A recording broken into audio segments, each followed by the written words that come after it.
నమస్తే, welcome to whistle.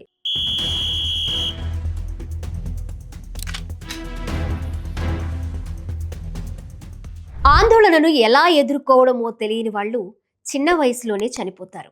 వైద్య రంగంలో ప్రసిద్ధిగాంచిన నోబెల్ ప్రైజ్ గెలుచుకున్న డాక్టర్ అలెక్సిస్ కారెల్ వ్యాపారం, ఉద్యోగం చేసేవాళ్ళు ఆందోళనని ఎలా ఎదుర్కోవాలో తెలియకపోవడం వల్ల యవనంలో ఉండగానే చనిపోతారు అంటాడు.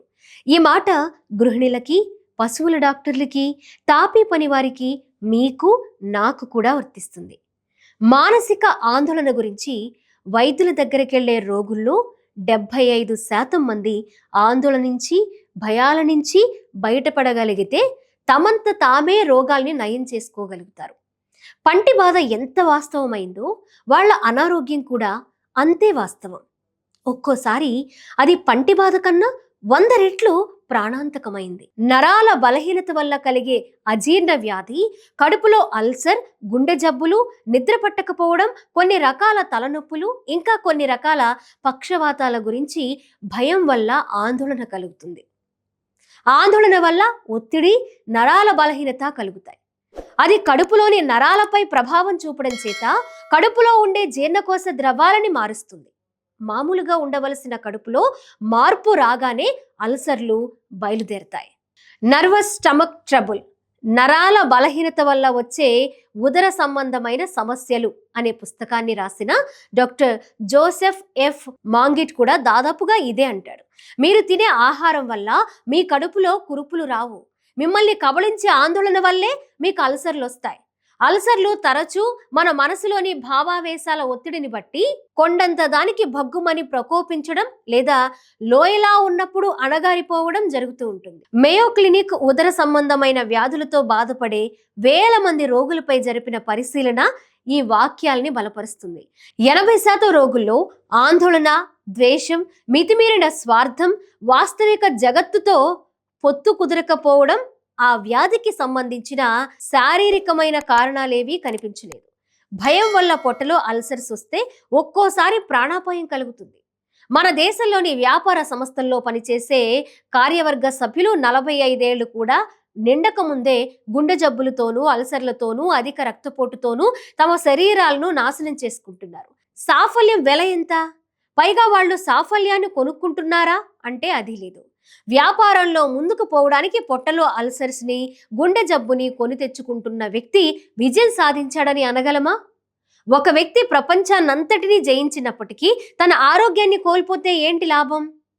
ఈ ప్రపంచమంతా అతని సొంతమైనప్పటికీ అతను పడుకోగలిగింది ఒక పక్క మీదే, తినగలిగింది రోజుకి 3 పూటలే.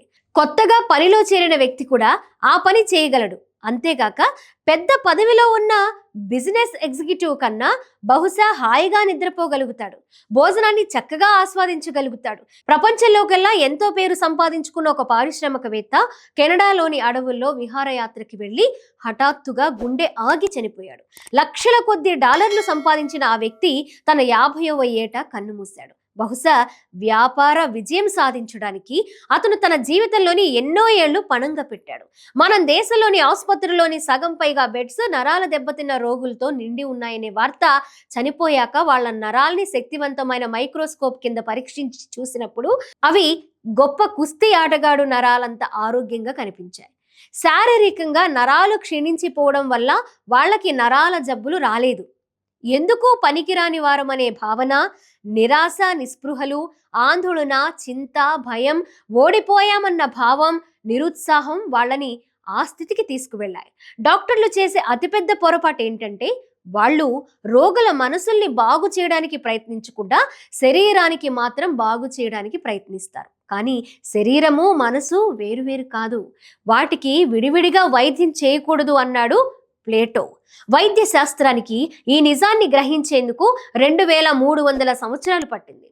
మనం ఇప్పుడిప్పుడే సైకోసోమాటిక్ మెడిసిన్ అనేదాన్ని తయారు చేయడానికి ప్రయత్నాలు మొదలుపెట్టాం. ఈ మందు శరీరాన్ని, మనసుని ఒకేసారి బాగు చేస్తుంది. మశూచికం, కలరా, ఎల్లో ఫీవర్ వంటి ఎన్నో వ్యాధులు, కొన్ని లక్షల మందిని పొట్టన పెట్టుకున్న వ్యాధులు ఇప్పుడు తుడిచిపెట్టుకుపోయాయి. కానీ ఇటువంటి రోగక్రిములు కాకుండా ఆందోళన, భయం, ద్వేషం, నిస్పృహ, నిరాశ వంటి మానసిక రోగాలు శరీరాన్ని పట్టి పీడిస్తుంటే ఏం చేయాలో వైద్య శాస్త్రానికి కూడా అంతుపట్టడం లేదు. ఇటువంటి మానసిక రోగాల వల్ల ఏర్పడే జన నష్టం రోజు రోజుకి పెరిగిపోతూ అతి వేగంగా భయంకరమైన విపత్తుని సృష్టిస్తోంది. రెండవ ప్రపంచ యుద్ధ కాలంలో పేరు నమోదు చేయించుకోవడానికి వెళ్లిన ప్రతి 6 యువకుల్లోనూ ఒకరిని మనస్తత్వ శాస్త్రం దృష్ట్యా సైన్యంలోకి తీసుకోవడానికి నిరాకరించారు. మతిస్థిమితం కోల్పోవడానికి కారణాలేవి? దీనికి సమాధానాలన్నీ ఎవరికీ తెలియవు. కానీ చాలా కేసుల్లో భయము, ఆందోళనలే ముఖ్య కారణాలు అయ్యుండొచ్చని అనుకుంటున్నారు.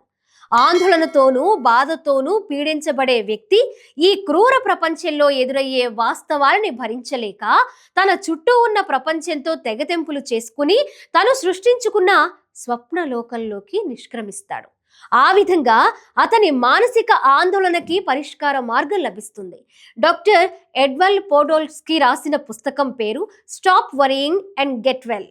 ఆ పుస్తకంలో ఆందోళన, చింత గుండె మీద ఎలాంటి ప్రభావం చూపుతుంది? అధిక రక్తపోటుకి చింత మంచి ఆహారం అవుతుంది. చింత వల్ల కీళ్లవాతం వచ్చే అవకాశం ఉంది. మీ ఉదరం కోసం చింతించడాన్ని తగ్గించుకోండి. చింత ఏ విధంగా జలుబుని కలిగిస్తుంది? చింత థైరాయిడ్, మధుమేహాన్ని బహుమతిగా ఇస్తుంది. మనకి ఈ రకమైన విజ్ఞానాన్ని అందించే ఇంకొక పుస్తకం మెన్ అగెనిస్ట్ హిమ్సెల్ఫ్. దీన్ని రాసింది డాక్టర్ కార్ల్ మెనింజర్. ఆయన మేయో సోదరుల్లో ఒకరైన మనస్తత్వవేత్త. మెనింజర్ రాసిన పుస్తకం చింతని ఎలా దూరంగా ఉంచాలో చెప్పదు, కానీ మనం ఆందోళనతో, నిరుత్సాహంతో, ద్వేషంతో, కోపంతో, భయంతో మన శరీరాన్ని, మనసుల్ని ఏ విధంగా నాశనం చేసుకుంటామనే విషయాన్ని ఆశ్చర్యకరమైన పద్ధతిలో వివరించి మన కళ్ళు తెరిపిస్తుంది. ఎంతో తటస్థంగా ఉండే మనిషిని కూడా ఆందోళన, చింత వ్యాధికి గురిచేస్తుంది. చింత మీకు కీళ్లవాపు కలిగించి మిమ్మల్ని చక్రాల కుర్చీకి అతుక్కుపోయేలా చేయగలదు. కీళ్లవాతం వ్యాధికి వైద్యం చేయడంలో ప్రపంచ ప్రసిద్ధిగాంచిన డాక్టర్ రసెల్ ఎల్ సెసిల్ కీళ్ల వ్యాధి సాధారణంగా కలగడానికి గల కారణాలను పేర్కొన్నాడు. ఆ 4 కారణాలు ఏంటో ఇప్పుడు చూద్దాం. దాంపత్య జీవితం ధ్వంసం అవడం, రెండోది ఆర్థికంగా దెబ్బతినడం, విచారించడం, ఇక మూడోది ఒంటరితనం, చింతించడం, నాలుగవది ఎంతో కాలంగా మనసులో ఉంచుకున్న కసి, ద్వేషాలు. అంటే కీళ్లవాతానికి ఈ 4 మానసిక పరిస్థితులు మాత్రమే కారణమని నేను చెప్పడం లేదు.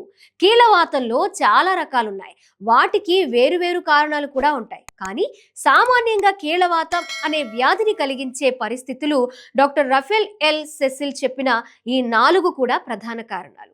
మనసు ఆందోళన పడుతూ ఉంటే దంతాలు కూడా పాడయ్యే ప్రమాదం ఉంది. అమెరికన్ డెంటల్ అసోసియేషన్లో ఉపన్యసిస్తూ డాక్టర్ విలియం మెక్ గోనిగల్ ఇలా అన్నాడు: చింత, భయం, వేధించడం వంటివి కలిగించే ఆవేశాలు శరీరంలోని కాల్షియం సమతుల్యాన్ని తలకిందులు చేసి దంతక్షయాన్ని కలిగించవచ్చు అని తెలియజేశాడు. థైరాయిడ్ గ్రంథి మరీ తరచుగా పనిచేస్తున్న రోగిని మీరు ఎప్పుడైనా చూసారా? నేను చూశాను. నా మాట నమ్మండి, వాళ్ళు ఎప్పుడూ వణుకుతూ, ఊగిపోతూ ఉంటారు. చావుని చూసి భయపడుతున్న వారిలా ఉంటారు. మొత్తం మీద అది వాళ్ళ పరిస్థితి. శరీరాన్ని నియంత్రించే థైరాయిడ్ అనే గ్రంథి సక్రమంగా పనిచేసే శక్తి కోల్పోతుంది. అది గుండె వేగాన్ని పెంచుతుంది. దాంతో శరీరం కొలిమిలాగా విపరీతంగా శక్తిని విసర్జిస్తుంది. ఒంట్లోని శక్తి అంతా బయటికి పోతూ ఉంటుందన్నమాట. ఇక ఆపరేషన్ ద్వారానో వైద్యం చేసో దీన్ని అరికట్టకపోతే రోగి చనిపోవచ్చు, లేదా కొద్ది కొద్దిగా హరించుకుపోవచ్చు. ఇక అత్యధికమైన విశ్రాంతిని, వినోదాన్ని కలిగించే శక్తులు ఆరోగ్యకరమైన మతము, నిద్ర, సంగీతము, నవ్వు. దేవుణ్ణి నమ్మండి, సుఖంగా నిద్రపోవడం నేర్చుకోండి, మంచి సంగీతాన్ని ప్రేమించండి, జీవితంలో హాస్యాన్ని వెతకండి. ఇక ఆరోగ్యం, ఆనందం మీ సొంతమవుతుంది. ప్రపంచ సుందరి ఒక సినీ నటి అద్దం ముందు నిలబడింది. అద్దంలోకి చూసుకునేసరికి విచారం ఆమె అందం మీద ఎలాంటి ప్రభావం చూపుతుందో తెలిసింది. ఆమె మొహం మీద ముడతలు పుట్టిస్తోంది. ఆమె మొహంలో ఆందోళన స్పష్టంగా కనిపిస్తోంది. వెంటనే మనసులో ఆమె ఇలా అనుకుంది: నువ్వు వెంటనే విచారించడం మానేయాలి. చింతను పోషించే స్థితిలో నువ్వు లేవు. నీకున్నదల్లా నీ అందమే, ఆందోళన ఆ అందాన్ని నాశనం చేస్తుంది అని. ఇక ఆందోళన స్త్రీ అందాన్ని హరించి ఆమెని త్వరగా వృద్ధురాల్ని చేసినంత వేగంగా ఇంకేదీ చేయలేదు. చింత మొహం మీద భావాలని కరుడు కట్టిస్తుంది. విచారంలో ఉన్నప్పుడు మన దవడలు బిగుసుకుంటాయి, మొహం ముడతలు పడిపోతుంది, కనుబొమ్మలు ఎప్పుడూ ముడిపడినట్టే ఉండిపోతాయి, జుట్టు నెరిసిపోతుంది, ఒక్కోసారి విపరీతంగా ఊడిపోనూ వచ్చు, మొహం ఛాయ తగ్గి మొటిమలు, మచ్చలు, పొక్కులు ఏర్పడొచ్చు. ఇక ప్రపంచంలో ఇవాళ గుండె జబ్బులతో చనిపోయేవారే ఎక్కువ. రెండవ ప్రపంచ యుద్ధంలో దాదాపు 3,33,000 మంది చనిపోయారు. కానీ అంతే వ్యవధిలో గుండె జబ్బులతో కూడా 20 లక్షల మంది సామాన్య పౌరులు చనిపోయారు. వీళ్లలో 10 లక్షల మందిని చింతించడం వల్ల, విపరీతమైన ఒత్తిడికి గురై జీవించడం వల్ల వచ్చే గుండె జబ్బులే పొట్టన పెట్టుకున్నాయి. అవును, చింతని ఎదుర్కోవడం ఎలాగో తెలియని వారు యవనంలో చనిపోతారు. మనం చేసే పాపాలని దేవుడైనా క్షమిస్తాడేమో కానీ మన నాడీ మండలం ఎన్నటికీ క్షమించదు అన్నాడు విలియం జేమ్స్. ఇప్పుడు ఒక అత్యంత ఆశ్చర్యకరమైన, నమ్మశక్యం కాని వాస్తవాన్ని చెప్తాను. సాధారణంగా కలిగే 5 అంటువ్యాధులతో చనిపోయే వారి కన్నా ఆత్మహత్య చేసుకుని చనిపోయే వారి సంఖ్యే అమెరికాలో ఎక్కువ. ఎందుకని? చాలా మటుకు దీనికి జవాబు చింత అనే చెప్పుకోవాలి. క్రూరులైన చైనా సైన్యాధికారులు తాము బందీలుగా పట్టుకున్న శత్రువుల్ని చిత్రహింసలకి గురి చేయాలనుకున్నప్పుడు వాళ్ళ చేతులు కాళ్ళు కట్టేసి పగలు రాత్రి చుక్కలుగా నీళ్ళని కార్చే నీటి సంచుల కింద కూర్చోబెట్టేవారు. ఎడతెరిపి లేకుండా నీళ్లు బొట్లు బొట్లుగా పడుతూనే ఉండేవి. తల మీద విరామం లేకుండా పడుతూ ఉన్న ఈ నీటి బొట్లు వారికి సమ్మిటి దెబ్బల్లా అనిపించేవి. పాపం ఆ ఖైదీలు పిచ్చివాళ్లుగా మారిపోయారు. ఇదే పరిస్థితిని స్పెయిన్లో న్యాయ విచారణ చేసేటప్పుడు, హిట్లర్ హయాంలో జర్మనీలో నిర్బంధ శిబిరాలు, కాన్సంట్రేషన్ క్యాంపులో ఉపయోగించారు. చింత అనేది బొట్లు బొట్లుగా పడే ఆ నీటి లాంటిదే.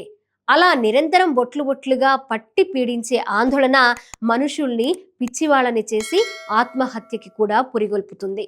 మీరు జీవితాన్ని ప్రేమిస్తున్నారా? మీకు ఎక్కువ కాలం బ్రతికి ఉండాలని, మంచి ఆరోగ్యం కలిగి ఉండాలని కోరికగా ఉందా? అయితే మీరు ఏం చేయాలో తెలుసుకోండి. నేను మళ్ళీ డాక్టర్ అలెక్సిస్ కారెల్ అన్న మాటలు చెప్తున్నాను.